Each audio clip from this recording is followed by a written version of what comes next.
बिगर पानी भी रहने की हमारे थी, बिगर आपके भी सिखाया गया तो खींप है, अगर प्यास लग गई तो उसका टुकड़ा मुंह में ले लो आपके 3-4 घंटे के लिए। अगर खाना नहीं मिला, सांप है, सांप को 6 इंच आगे से काट दो, 6 इंच पीछे से काट दो और उसकी स्किन पील ऑफ कर दो और उसको पका कर आप खा सकते हैं। मैंने भी खाया पड़ने पर। तो वहाँ जो हमें उनको हिसाब से उनको उनके ऊपर फायर किया, रेकी करके उनको नकारा कर दिया। फिर वहाँ से छाछरो था 10 किलोमीटर, हाँ 10 किलोमीटर था। तो हमारे जो कैप्टन जमवाल अब्राहम ये कन्फर्मेटरी रावण का जो समारोह था बहुत ही भव्य था, अच्छी तरह से उसको सजाया गया था। पूरे बाड़मेर एरिया के नारी शक्ति, युवा शक्ति, जनप्रतिनिधि, विशिष्टगण सभी पधारे थे, सभी समाज के। तो उसे लगता था कि बलवंत सिंह जी के जो श्रद्धा है, तो मेरे को ऐसा लगा जैसे पुराने ज़माने के अंदर गुगो जी हुए थे, पाबो जी हुए थे, वीर तेजा जी हुए थे, ये लोक देवता थे। तो मेरे हिसाब से उनको मैं जो आलंकन कर रहा हूँ वो लोक देवता से कम नहीं थे, काम अच्छा करते थे। उनका ननिहाल पाकिस्तान में छाछरों में था, बार बार जाते थे, आते थे। हमेशा वो देश प्रथम और देश हित की बात सोचते थे। वो पहले क्या करते थे मैं उस पर नहीं जाऊंगा, लेकिन जो गीता में कहा है आदमी पैदा होता कर्म करने के लिए, उसी मुताबिक वाल्मीकि ऋषि पहले शिकार करते थे, बाद में उन्होंने रामायण लिखी। इन्होंने सोचा कि मैं जो अच्छा काम करूंगा तो 7 जो गुनाह हैं वो माफ हो जाएंगे और वो देश के लिए आर्मी के साथ में। हमारा इनसे संपर्क 1967 के अंदर हमारे पलटन को रेज किया था। फिर हम नशीराबाद हो गए, नशीराबाद आने से इनका संपर्क हुआ। एक अच्छे इंसान थे, इनके पास में घोड़े थे, अच्छे ऊँट थे जो 60 कोस एक दिन में जाकर वापस आ सकता है। घोड़े भी अच्छे थे। उनसे ये जो आपके जो दौरे हैं, एक दौरे से दूसरे दौरे के अंदर 4 किलोमीटर का फासला होता है, उस बीच वाला जो है एरिया वो उसमें गाड़ी जा सकती है। तो इनको इसको नॉलेज थी। इन्होंने हमें टेरेन के बारे में बताया, मुख्य तौर के ऊपर आर्मी का लोकेशन था कि साहब इधर है, इधर। वो हमने वेरीफाई कैसे किया, जो एयरक्राफ्ट से फोटो ली जाती है फिर उसका मोजाइक बना जाता है तो उसे दोबारा रीचेक हुआ, ठीक है।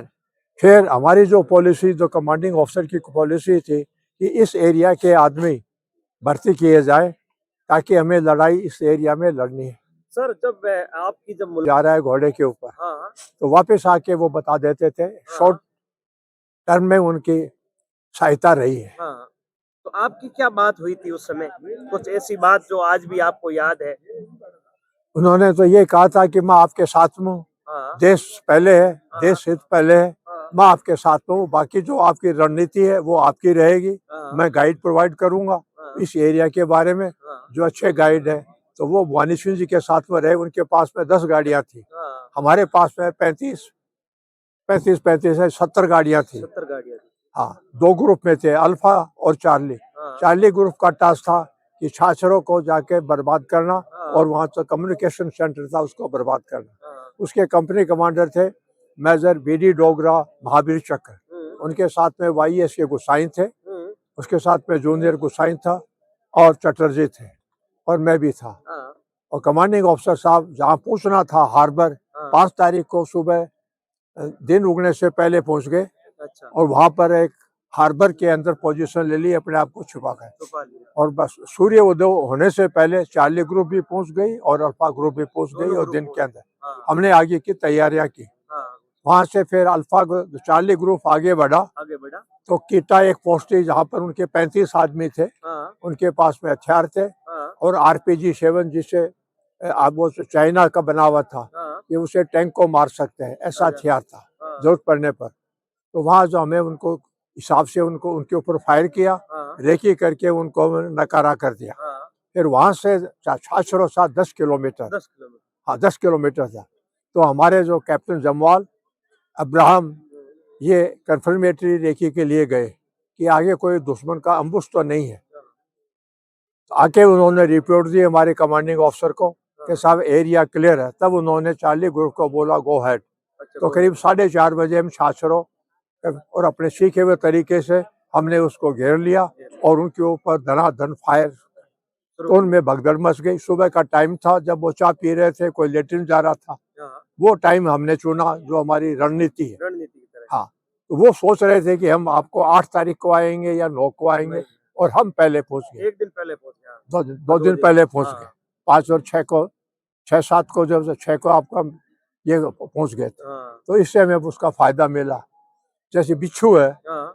बिच्छू रात को निकलता है, हाँ। धीरे धीरे जाता, तेज भी चलता, आवाज भी नहीं करता, फिर अपने को डंक मारता है। देखो जीपों के जो साइलेंसर खोले थे वो हाँ, तो उसी मुताबिक जो कमांडो का काम है, हाँ। बिच्छू की तरह आप जाओ और डंक मारो और फिर वापस दूसरे से रास्ते आकर अपने हाईडाट पे हाँ। वही छोरी हमने मनाई। और आर्मी के अंदर भी ये छोरी कि जिस रास्ते से जाते हो उस रास्ते से नहीं आना चाहिए। हाँ। इसमें हमें जो हमारी जो ट्रेनिंग सीखी थी उससे हमें सफलता मिली, और जो इंफॉर्मेशन और जो गाइड दिए थे बलवंत सिंह जी से, उससे भी हमें इसके अंदर काफ़ी मदद मिली और हमारा काम को सफल करने के अंदर सक्षम रहे।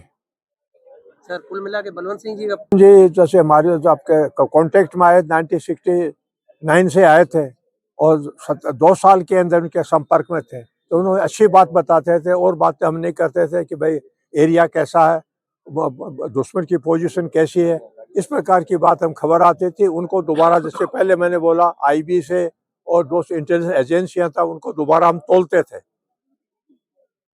एक सर गाड़ियों के साइलेंसर खोलना वो बलवंत सिंह जी वो जो आपका हमारा काम पहला टास्क था छाछड़ को, पूरा हो गया और बूटी के साथ में वहां पर उनके 16 आदमी मरे थे और इतने ही हम जिंदा पकड़ के और पूरे साजो सामान के साथ में चार्ली ग्रुप वापस बाड़मेर की तरफ, अल्फा ग्रुप वहां से रवाना हुई।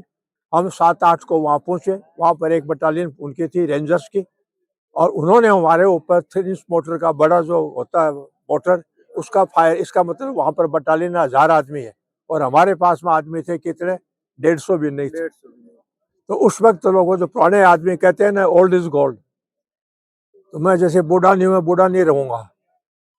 तो ये छोरी अपना कर जो आप जैसे आदमी बोला कैसे अपने साइलेंसर निकाल दें गाड़ियों का, तो फिर इनका मैन्योर करते हैं। तो जोंगा और जीप के हम साइलेंसर निकाल दिए। वो बात मुफीद सिद्ध हुई और उसके कारण से उनको कन्फ्यूजन हो गया कि टैंक बटालियन आ गई, वो हमें छोड़ेगी नहीं। हमारे कैप्टन एमटी चौधरी थे, आगे जा रहे थे रेकी के लिए, वहां पर एक पोजीशन थी एलएमजी, उन्होंने सिखलाई के तौर के ऊपर जो सीखा था वहां गए, एलएमजी को छीन लिया और हैंड ग्रेनेड 2 उसमें बंकर में डाला, वो मर गए। उससे उनके ऊपर पूछा कि बहुत बड़ी बटालियन आ गई, और हमने जो पीछे जो गाड़ियां आ रही थी उनको बोला लाइट ऑन कर दो, फिर बाद में तो ऐसा लगता है दूर से लाइटें आती है तो कि भाई बहुत 100 गाड़ियां आ रही हो, तो आदमी कंफ्यूज हो जाता उस वक्त। जैसे हमारा मोटो है बलिदान, अनलेस आप बलिदान दोगे, सेक्रीफाइस करोगे, सफलता नहीं मिलोगे। तो जो डैगर है, डैगर में फ्लेम है, बिजली है या आपके तेज चमकती है, आग है तेज बढ़ती है, उसमें आदमी घबरा जाता है।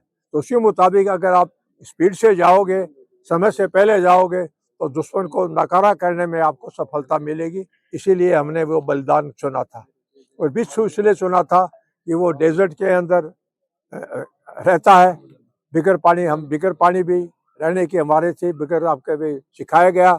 तो खींप है, अगर प्यास लग गई तो उसका टुकड़ा मुंह में ले लो आपके 3-4 घंटे के लिए। अगर खाना नहीं मिला, सांप है, सांप को 6 इंच आगे से काट दो, 6 इंच पीछे से काट दो और उसकी स्किन पील ऑफ कर दो और उसको पका कर आप खा सकते हैं। मैंने भी खाया, आदमी मरता नहीं। सांप भी खाया है सर? हाँ सर। तो सर कितने कितने दिन तक भोजन पीछे से नहीं आता था कैंट से? हमारे पास में जो राशन था हाँ। आपके 10 दिन का था, पहले 5 दिन का था। पहले दिन थी बेगर पानी की रोटी, हाँ। जो राजस्थान में बनती थी, तो वो खराब नहीं होती। खराब नहीं। फिर था हमारे पास शक्कर पारे, खौसरे हाँ। और गुड़ और चने, ये 5 दिन का था। हाँ।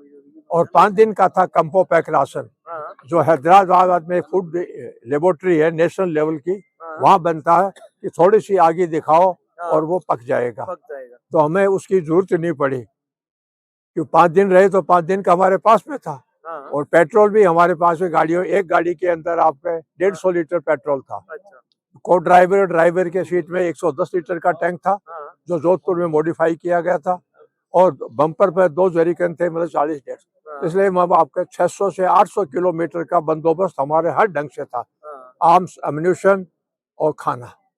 तो कोबरा की सर ट्रेनिंग भी दी गई थी कि कोबरा जब वे भोजन हाँ करना जी, है? हाँ जी, हाँ, सिखलाया जाता है उसको कैसे पकड़ते हैं, उसको कैसे काटते हैं, और कैसे कौन सा जो जहरीला पोर्शन है आगे फड़ है, यहाँ तक उसके होते हैं जहर अंदर, अच्छा जहर, हाँ, दांत और वो होता, हाँ, तो उन्हीं से वो फेंकता। हाँ, तो इसको काट दो आप, हाँ, और पीछे जो उसका 6 इंच है, हाँ, वो गंदी चीज है, उसको काट दो। हाँ, फिर उसको स्किन पील ऑफ कर दो, हाँ, और फिर छोटे छोटे टुकड़े हाँ, ये मिर्च मसाले में कर दो, तो अच्छे स्नैक्स बन जाते हैं। अच्छा, कहते हैं ना, खा मरता ना क्या करता। क्या करता? सर, जो आपका जो पुराना दौर रहा उसके अंदर काफी आपको परेशानियां जो दिक्कत आई, अगर आपके जीवन की रोचक कहानी की बात करें बलवंत सिंह की, ऐसी नहीं, कोई? जो हमें उस वक्त हमारे पास में इतने अच्छे इक्विपमेंट नहीं थे, हाँ, हाँ, जो पुराने थे, हाँ, तो फिर भी हमने ये कहा कि हमें इसको जीतना है। अच्छा, तो पहले की बात होती है कि भाई कोई लड़ाई में जाते थे या कोई किले को फतेह करते थे, तो एक थाल के अंदर कटारी या तलवार और पान तो घुमाते थे कि इस किले को कौन जीतेगा। तो उसी मुताबिक हमारे कर्नल और बाद में ब्रिगेडियर भानी सिंह साहब ने वो बीड़ा उठाया। हाँ, लोग सीनियर ऑफिसर आते थे नसीराबाद में हमारी प्लानिंग देखने के लिए, हमारा मॉडिफिकेशन देखने के लिए, हमारी प्लानिंग कैसे करेंगे इसको एग्जीक्यूट, ये सारी बातें। कई जनरल आए, जनरल कटोच आए, जनरल जैकब आए, जनरल आपके कुमार मंगलम। उसके बाद में आर्मी जो चीफ है जनरल मानक शाह, वो नसीराबाद में आए, तो उन्होंने पूरी ब्रीफिंग सुनी, हमारा मॉडिफिकेशन और जो प्लानिंग। तब उन्होंने कहा कि बबल, उनको बबल बोलते थे हाँ, आर्मी के अंदर, बबल गो हेड, हाँ, अब कोई नहीं आएगा। हाँ, अब जैसा आप सोचते हो, आप फील्ड कमांडर हो, जो सबसे आगे हो, आगे, उस वक्त मैं नहीं होऊंगा, तो आप अपनी सोच बूझ से आप वो काम करना। तो एज ए फील्ड कमांडर उन्होंने काम किया और एग्जाम्पल सेट किया, हाँ, इसलिए उनको महावीर चक्र मिला, 2 हमें वीर चक्र मिला, और 5 आपके सेना मेडल और 3 मेंशन डिस्पैचेस। इसके अलावा छाछरों का बैटल ऑनर मिला, जो बड़े फकर की बात है। और जो पूरा हमने किन्नौर से लेकर और वीरवाद तक का जो एरिया क्लियर किया था, वो था 5975 स्क्वायर किलोमीटर।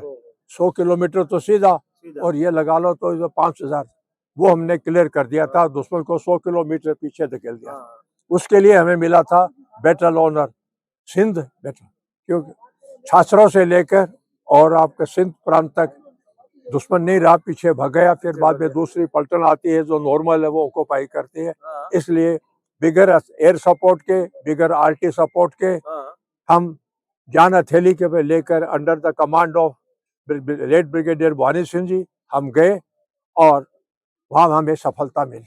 सर जिस समय मेडिकल की व्यवस्था घायल मैं हो जाए या गोली लग हाँ जाए तो? मेडिकल के हर जो प्लाटून के अंदर हमें ट्रेनिंग दी जाती है कि फर्स्ट एड कैसे दिया जाता है, हाँ, कैसे पट्टी, हर एक आदमी को ट्रेनिंग दी जाती है।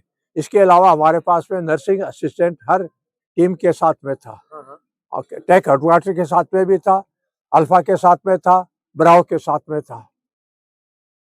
सर आज इतना बड़ा बहुत कार्यक्रम किया, बहुत- सर, आज की जनरेशन को लेकर क्या कहना चाहेंगे, जिस तरीके से आपकी मैं ये कहना चाहूंगा, हम्म, अच्छे नागरिक बनो, जी, करते देश की सेवा करो, देश हित। अगर देश की सेवा करो तो आपकी अपना आप सेवा हो जाएगी, और एक अच्छे नागरिक बनोगे तो आप इंजीनियर बनोगे, आप डॉक्टर बनोगे, आईपीएस बनोगे और आईएएस बनोगे। तो आप लोगों के पढ़ो, अब जमाना आ गया पढ़ने का, बिगैर पढ़ाई कुछ नहीं है। इसलिए हमें पढ़ना चाहिए, लड़कियों को भी पढ़ाना चाहिए, बच्चों को भी पढ़ाना चाहिए, और पढ़ के देश की सेवा करो, ताकि पूरा अपना देश आत्मनिर्भर हो जाए। और हर नागरिक का कर्तव्य है कि फौज में जाए, अच्छे डिसिप्लिन के साथ में रहे। अगर आप डिसिप्लिन में रहोगे तो पूरा परिवार आपका डिसिप्लिन और संयुक्त रहोगे, कोऑपरेशन रहेगा, एक दूसरे की मदद करने की भावना आएगी। तो मैं तो यही कहूँगा कि एक अच्छे नागरिक बनो और फौज की इज्जत करो। फौज की इज्जत करोगे तो वो आपको आपकी आपकी सेफ्टी करेंगे, सेफ्टी करोगे तो आप आगे बढ़ते जाओगे, प्रोग्रेस करोगे, फैक्ट्री बनाओगे, कुछ न कुछ करोगे, अच्छा काम करोगे। तो ये मेरा कहना। बहुत बहुत